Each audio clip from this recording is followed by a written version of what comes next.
दिवाळी म्हटलं की भाजणीची चकली आली आणि जिची भाजणीची चकली सुंदर होते ती सुगरण असं मानलं जातं। सर्वांची आवडती असलेली भाजणीची चकली करायचं काही जणींना टेन्शन येतं, कारण त्यांना ते कठीण वाटतं, पण कठीण अजिबात नाही। खूप सोप्या पद्धतीने मी भाजणीची चकली कशी बनवायची हे पूर्ण रेसिपी सांगितलेली आहे।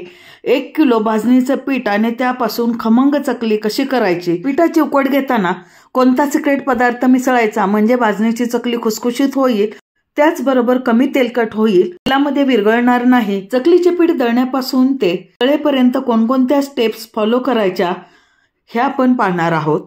फक्त तुम्हाला 15 ते 16 मिनिट द्यायचे आहेत आणि त्यामुळे तुम्ही आयुष्यभराचं स्किल शिकाल। तुम्ही भाजणीची चकली तुमची कधीच बिघडणार नाही, इतकी परफेक्ट रेसिपी आहे। फक्त तुम्ही लक्षपूर्वक पाहायचंय, कारण आपण पदार्थ एवढ्या मेहनतीने करत असतो आणि तो फसला की सर्व मेहनत आणि पैसाही वाया जातो आणि आपला उत्साहही कमी होतो। नमस्कार, शोभाज किचन हेल्दी फूड मध्ये खूप खूप मनापासून स्वागत। आज आपण भाजणीची चकली कशी बनवायची याची रेसिपी पाहणार आहोत। अतिशय साधी सोपी आहे आणि व्हिडिओमध्ये दिलेल्या प्रमाण आणि पद्धतीनुसार जर तुम्ही ही चकली बनवली तर तुमची चकली कधीच चुकणार नाही। आवाज ऐका, किती खुसखुशीत झालेली आहे आणि रंग पहा, काटेरी तर किती झालेली आहे। अशी काटेरी चकली असेल ना तर अतिशय देखणी दिसते। खुसखुशीत तर झालेली आहे, पण आतून पहा, अशा प्रकारे पोकळ झाली पाहिजे। अजून तोडून दाखवते, जवळून पहा, पहा किती पोकळ झालेली आहे। अशी जर चकली झाली ना तर ती अतिशय खमंग लागते। हाताने किती चोळलं तर पहा, हाताला बिलकुल तेल लागत नाही। चला तर मग अशा परफेक्ट चकलीच्या रेसिपीला सुरुवात करूया। जर चकलीची भाजणी परफेक्ट झाली ना तर इथेच तुमचं 50% काम होतं। फक्त 50% काम हे पुढे राहतं। 1 किलोपेक्षा जास्त भरते, म्हणजे 1.25 किलोच्या आसपास भरते। आणि भाजणीचं पीठ जर आधीच तयार करून ठेवलं ना तर तुम्हाला ऐन वेळेला चकली बनवायला सोपं जातं, कारण जे जॉब करणारे आहेत त्यांच्याकडे वेळ कमी असतो आणि असं परफेक्ट चकलीचं पीठ तयार केलं तर ते केव्हाही चकली बनवू शकतात। चकलीसाठी तांदूळ घेताना जाड तांदूळ घ्या, अगदी रेशनचा तांदूळ असेल तरी चालेल, किंवा सोना मसुरी घ्या, ज्या तांदळाचा भात चिकट होत नाही अशा प्रकारचा तांदूळ घ्यायचा आहे। अशा प्रकारचा मी अर्धा कप घेतलाय, म्हणजे हा 1 कप आहे आणि हा अर्धा कप आहे। तुमच्याकडे कप नसेल तर अशा प्रकारची एखादी वाटी करा। माझ्याकडे ही बरोबर अर्धा कप भरेल अशी छोटी वाटी आहे आणि याच वाटीने मी सर्व साहित्य मोजून घेतलेलं आहे। तर अर्धा किलो तांदूळ हे 5 वाट्या भरलेला आहे बरोबर। त्याच वाटीने 3 वाट्या चणा डाळ, वजनी म्हणाल तर 300 ग्राम आहे। त्याच वाटीने 1.5 वाटी मूग डाळ, वजनी म्हणाल तर 150 ग्राम आहे। त्याच वाटीने पाऊण वाटी उडदाची डाळ घेतलेली आहे, वजनी म्हणाल तर 75 ग्राम आहे। आणि त्याच वाटीने 1 वाटी साबुदाणा घेतलेला आहे। साबुदाणा वजनी म्हणाल तर बरोबर 80 ग्राम भरतो। त्याच कपाने किंवा वाटीने 1 वाटी जाडे पोहे घेतलेले आहेत, वजनी म्हणाल तर बरोबर 50 ग्राम भरतात। त्याच वाटीने 1 वाटी धणे आणि 20 ग्राम जिरे।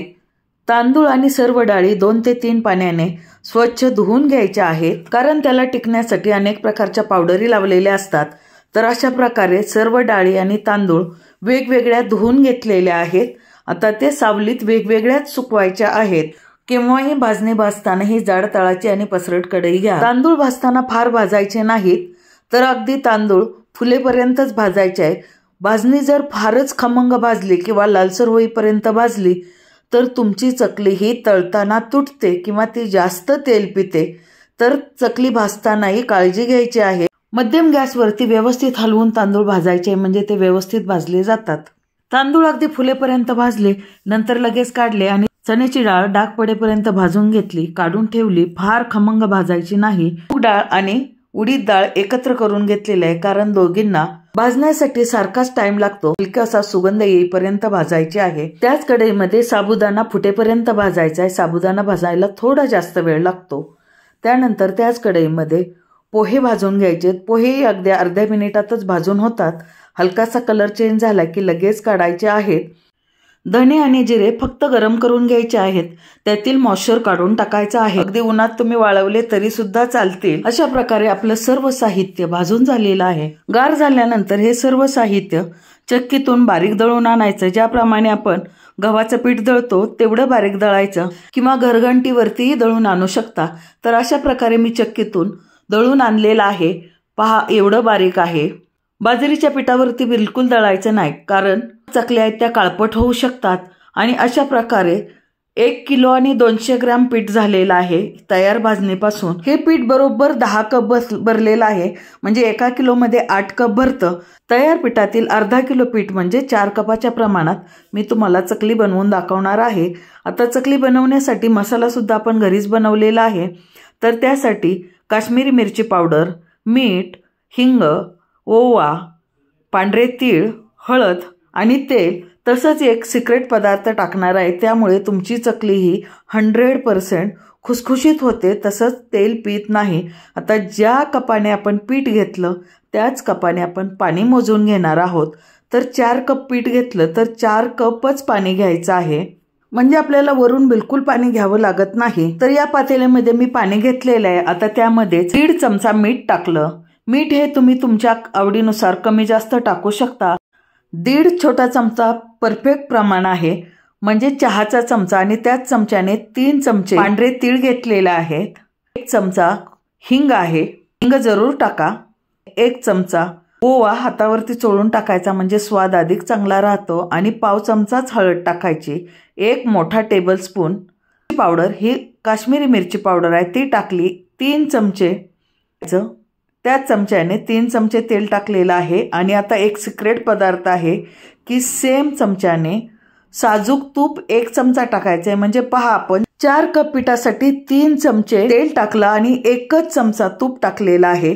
तुम्ही जर नुसतं तूप टाकलं तर चकली ही पसरते, आणि फक्त तेल टाकलं तर चकली काय होते, थोडीशी कडक लागण्याची शक्यता असते. हे मी प्रयोग करून बघितलेला आहे. 20 वर्षाचा अनुभव चकलीमध्ये उतरलेला आहे. तर हे मी प्रयोग केल्यानंतरच तुमच्या समोर रेसिपी आणलेली आहे. आता हे सर्व गॅसवरती चांगलं उकळी येईपर्यंत उकळून घ्यायचंय.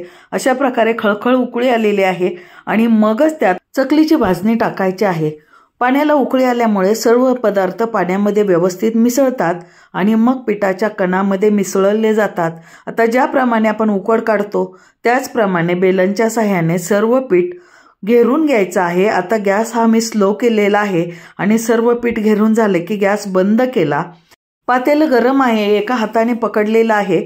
पाहू शकत असाल की वाफा निघतायत.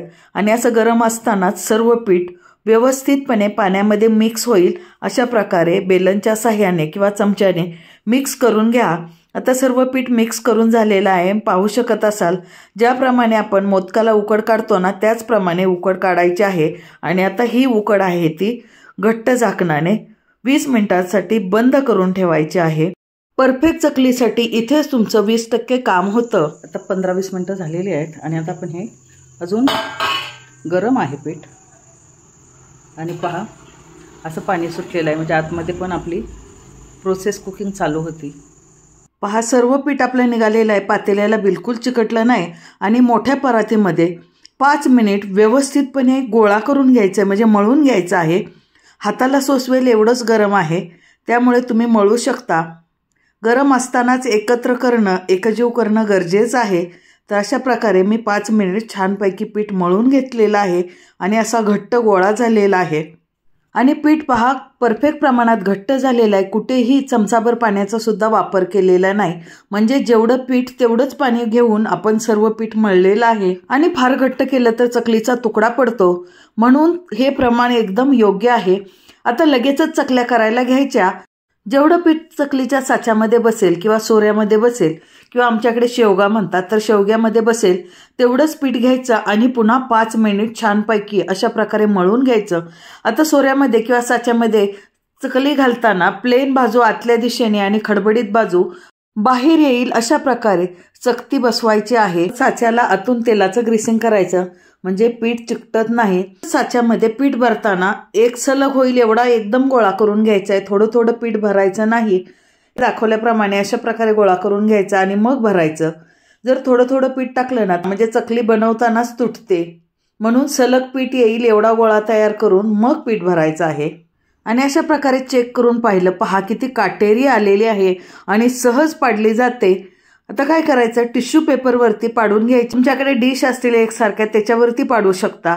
मी अशा प्रकारे टिश्यू पेपरवरती चकल्या पाडून घेतलेल्या आहे। चकली पाडताना तुम्हाला दाखवण्यासाठी मी उंचावर धरलेला आहे साचा जवळ धरायचा आणि पहिला जो गोल येतो तो गोल करायचा आणि त्याला चिकटून म्हणजे जवळ अशा प्रकारे त्याचे वेडे घ्यायचे आणि लगेच शेवटचं टोक आणि आतलं टोक बंद करून घ्यायचं। आणि पहा किती सुंदर चकली झालेली आहे। आणखी एक चकली करून दाखवते बघा। पहिलं टोक आहे ते गोल झालं की त्याच्या भोवती जवळ वेडे करून घ्यायचे आणि मग शेवटचं टोक आहे ते अशा प्रकारे हाताने बंद करून घ्यायचं। आणि पहा आपली चकली कुठेही तुटलेली नाही, कारण आपली उकड आणि भाजणी यातील सर्व पदार्थ एकदम परफेक्ट आहेत। आणखी एक पद्धत दाखवते। अशा प्रकारे सलग लाईन मारून घ्यायची आणि मग अशा प्रकारे गोल फिरवत जायचं। या चकल्या सुद्धा अतिशय सुंदर आणि देखण्या होतात। पीठच इतकं परफेक्ट झालं की आपण कशीही चकली उचलली तरी ती तुटत नाही, कुठेही चिकटली नाही।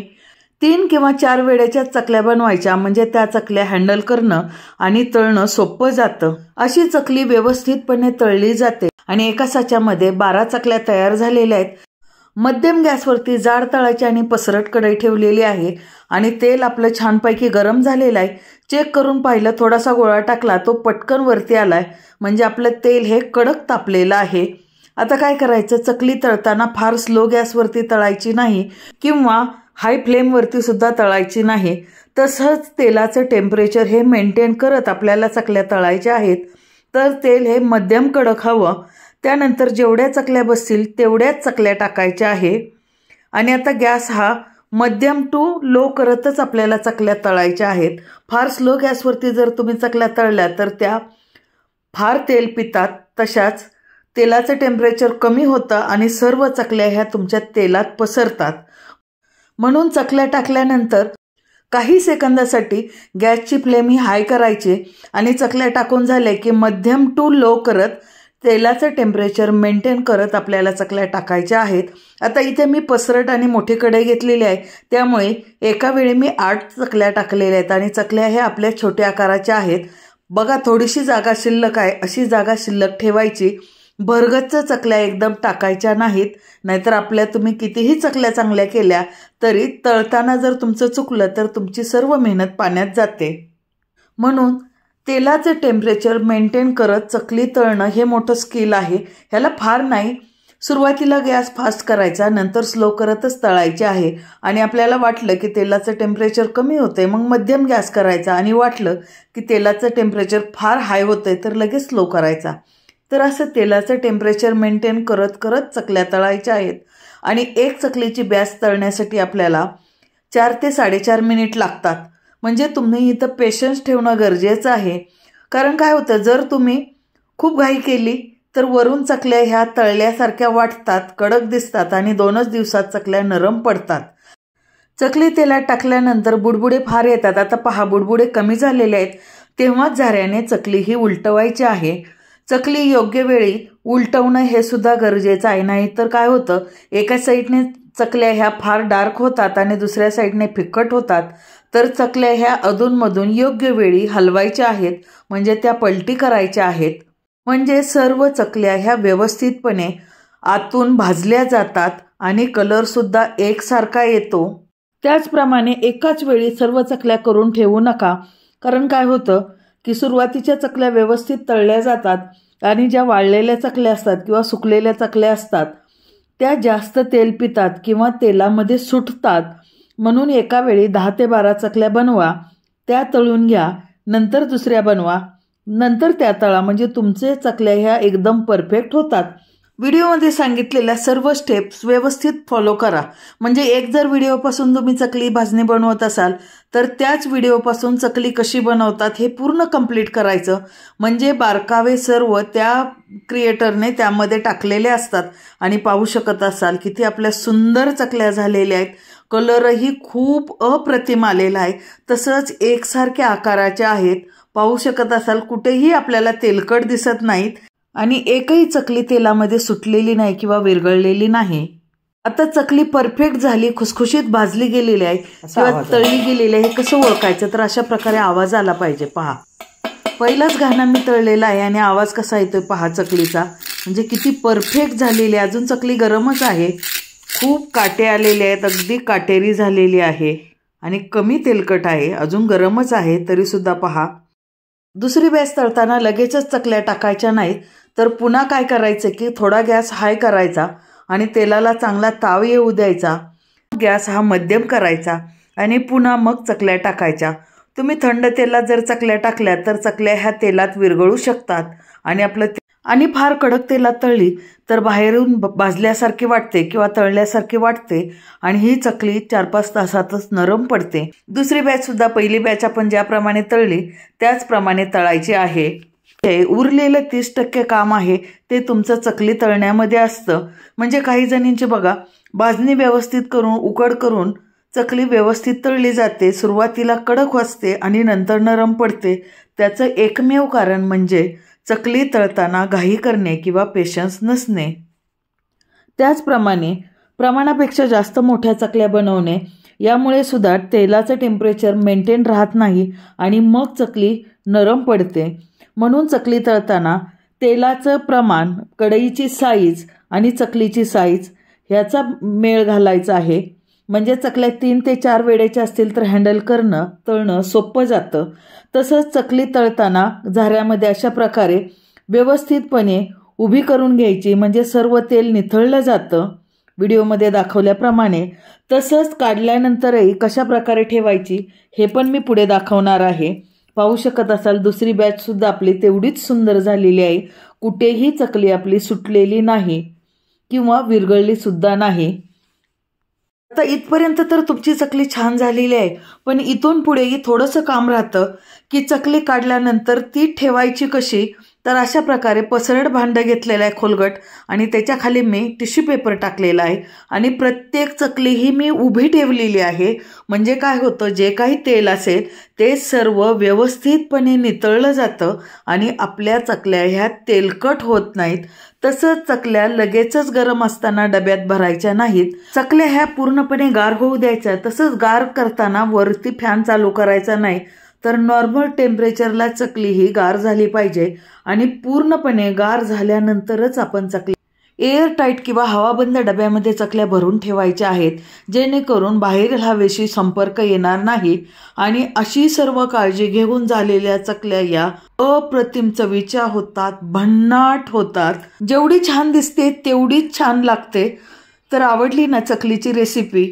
अगदी पीठ तयार करण्यापासून ते तळेपर्यंत जर तुम्ही सर्व काळजी घेतलीत आणि व्हिडिओमध्ये सांगितलेल्या सर्व टिप्स तुम्ही फॉलो केल्यात तर तुमची चकली कधीच आयुष्यात बिघडणार नाही. इतकी सुंदर होईल. प्रत्येक वेळी याच टिप्स फॉलो करून तुम्ही चकली बनवा. इतकी सुंदर होईल की तुम्ही मैत्रिणींना फोन करून चकली खाण्यासाठी घरी बोलवाल. रेसिपी जर खरंच युजफुल वाटली असेल तर जास्तीत जास्त मैत्रिणींना, नातेवाईकांना शेअर करा. आवडली असेल तर लाईक करा आणि नवीन असाल तर सबस्क्राईब जरूर करा. पुन्हा भेटू नवीन रेसिपीमध्ये. तोपर्यंत बाय बाय. Take care.